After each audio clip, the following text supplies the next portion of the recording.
I'm in Udon Thani, and this is a little plaza area. It's kind of nice. It has some places to go. What can I say about Udon Thani? Um, it's a nice place. Um, I'm gonna talk to you about the pros, though, and cons of living in the city as a TEFL teacher. So let's talk about a couple of the pros and a couple of the cons. First, pro. The pro is usually they speak more English.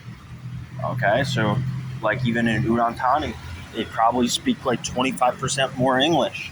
There's a lot of university people and such. So it's nice. I'm not even just talking about expats.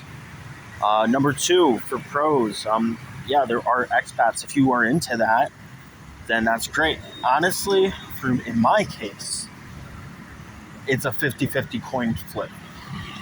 And honestly, there's stereotypes for a reason. So there's some passport people, from certain countries that just, they're, for lack of a better way of saying it, they're assholes. So, it's a 50-50 coin flip. So I can do or do without expats, to be honest. I mean, expats are good. I guess it's good, but it's good to have. But honestly, it kind of stresses me out in some ways because it's not like you're getting the cream of the crop necessarily. A lot of them are just not that great. And I've met some great people, but I've met more terrible people than great people.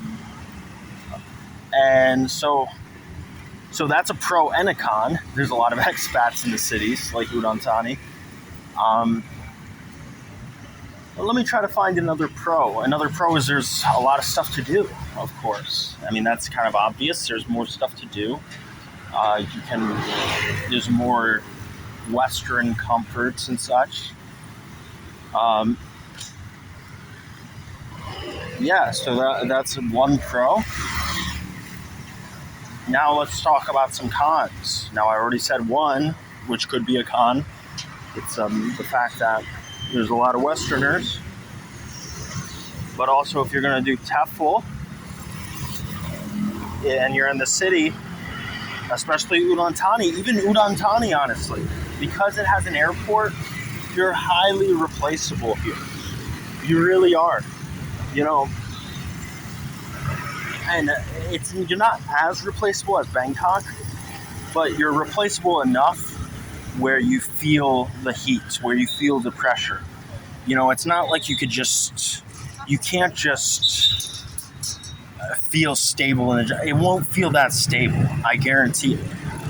So, yeah, Udon Thani is, if you get the job and you just don't care, that's the best. That's the best way to approach it, like a job where you don't care that much, so you don't have stressed out over the idea of getting replaced. But it's a lot if you think about it, because the B visa, you go through the process, getting replaced easily, that creates a headache. So let's say they don't like a shirt, or they had someone complain. And to be honest, I don't have a lot of kids complaining. I have good charisma and connection with kids. But I don't like that they can easily let you go if, a couple kids complain, versus another area where they would suck it up a little bit more. But here, they don't need to suck it up. They have 20 applications on their desk already ready to go. So that's a con. You're very replaceable. What else? Let me add a third one in there. I mean, it's of course louder. So if you like more peaceful and slower moving places, I mean, Udon Thani is pretty slow moving. I mean, pretty much anywhere in Thailand, even in Bangkok, is more quiet and peaceful than fucking Ho Chi Minh City. So yeah, I mean, it's a good city. It really is. I just advise expats, you're looking at the wrong places when you get into TEFL.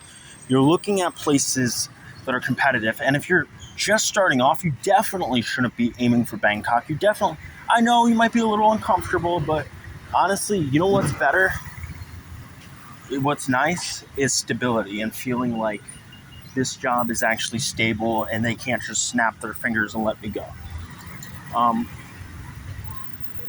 Now, I think in Udon Thani you're a little less replaceable than like Bangkok, but you're still more replaceable than like places without airports. And pretty much the airport ruined it. The airport ruined Udon Thani. And so you should avoid doing TEFL in places with airports. I did TEFL in Ho Chi Minh. I did TEFL in Ho Chi Minh City. That's a little bit different though, because that's a place that like no one wants to go. I hate to say it like that. Like Hanoi and Ho Chi Minh City, like does anyone really want to live there? Let's be honest. Like I mean, the motorbikes are crazy, the people are crazy. You know, the sidewalks, you can't even walk on the sidewalks. It's loud, it's polluted. Like, I mean, does anyone want to work in Ho Chi Minh City and Hanoi? I feel like not really. So I feel like you're pretty stable in those places. But when it comes to a place that's more quiet and, you know, more friendly people, like, of course, yeah, you're going to be more replaceable in more desirable locations. And Udon Thani is more desirable than even Ho Chi Minh City, than even Hanoi. So if it has an airport and it's desirable for living, you know, you forget it. Jakarta in Indonesia, it's not really desirable for living. I mean, it's polluted. It's loud in some ways. So, you know, you're pretty stable if you find a job there. Yeah. So that just food for thought.